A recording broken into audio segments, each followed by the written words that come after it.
Meanwhile, former Nigerian President Goodluck Jonathan is back in Nigeria after being caught in the military takeover in Guinea-Bissau. Jonathan arrived in Abuja this Thursday aboard a Republic of Côte d'Ivoire jet. He was in Guinea-Bissau as part of a joint election observer mission deployed by the African Union, ECOWAS, and the West African Elders Forum. The military takeover occurred after both incumbent President Umaru Embalo and opposition candidate Fernando Diaz declared themselves winners of Sunday's presidential election, though official result had not been released. Well, to assess the state of democracy across Africa with a focus on the recent coup in Guinea-Bissau that ousted the president, Dr. Ndubuisi Nwokolo, international affairs analyst and managing partner, Nextier, joins me now. Thank you so much, Dr. Nwokolo, for being here. Thank you. Thank you for having me. I mean, it's unfortunate that these are the circumstances with having a chat again. But when you hear the military say it uncovered a plot to rig the outcome of Sunday's presidential election in Guinea-Bissau, and then you have both candidates claiming victory before the announcement of the result, can you then describe this coup as one to protect the election? Does that even make any sense? Because that's what the military is claiming. The military is saying what makes it look fine for them, right? The issue remains that the civilians played into their hands. So there are a lot of military coups, or rather civilian coups, across many states of West Africa, where civilians are making room for the military to have powers which they don't actually have. So what you saw in Guinea-Bissau was a situation that they played into the hands of the military. And remembering what happened in Burkina Faso, what happened in Niger, and what happened in Mali. This wasn't, for most of us who were tracking the event, knew that it was likely going to happen. And it did happen that way. And ECOWAS, like you say, like you had them say today, was only, I mean, I couldn't even say that was a warning, right? Was only advising them. Because virtually in ECOWAS, what we have now, you have elections that are being questioned, like the one we had in Côte d'Ivoire. Many of the elections. So it's almost like setting a thief to catch a thief. So what are they going to say? In other words, you do not believe that regional blocs, including ECOWAS, AU, that have condemned this latest coup, and the UN joining them, have any pressure on the impact on the ground? With what has happened in Mali, Burkina Faso, and Niger, ECOWAS will be treading with caution.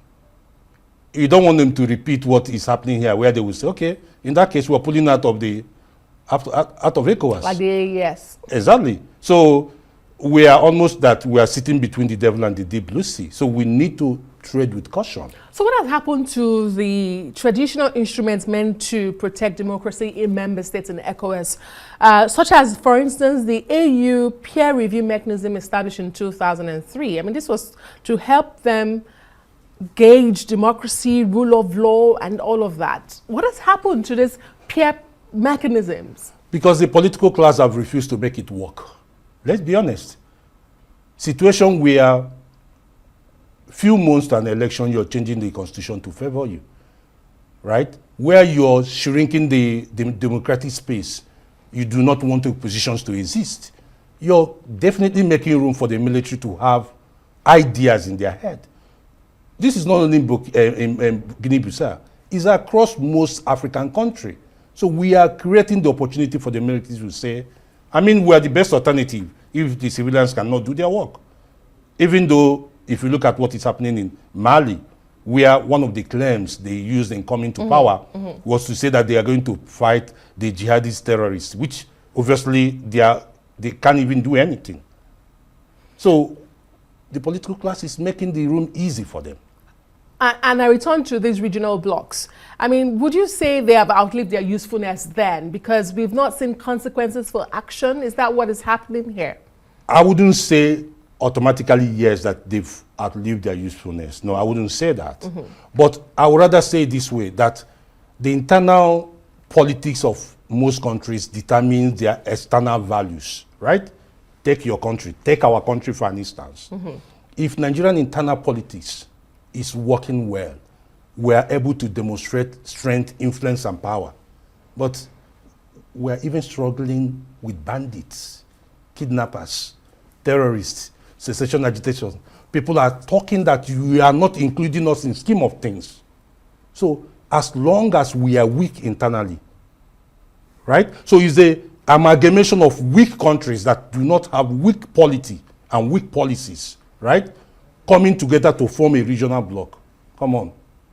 It's meant nothing. Reminds me of the saying, a blind man leading Cannot a blind lead nation. a blind man, exactly. Okay, but unlike recent coups in other African countries where we see citizens throng the streets to celebrate the military takeover, we have not seen that in Guinea-Bissau. Is that a pointer to anything in your own opinion? Is it the perception of the people that even the military cannot be trusted? And when you recall that Guinea-Bissau is one of the world's poorest country with about 2.2 million people, yet it is designated a narcotic nation because of its roots between Latin America and Europe in trafficking drugs. Do you think the people do not have the faith we've seen in other African countries in their military as well? So if they've not gone to the street to protest against the military takeover, it shows one thing. Or to welcome it, celebrate it? So probably they are somehow in support of it, right? But they're not celebrating like we've seen in other They are not countries. celebrating, but they are not protesting. They might be neutral. Now remember, if you check their history, how many coups they've had within the last 10 years? About 9. Exactly. So the people might say, this is many coups too many.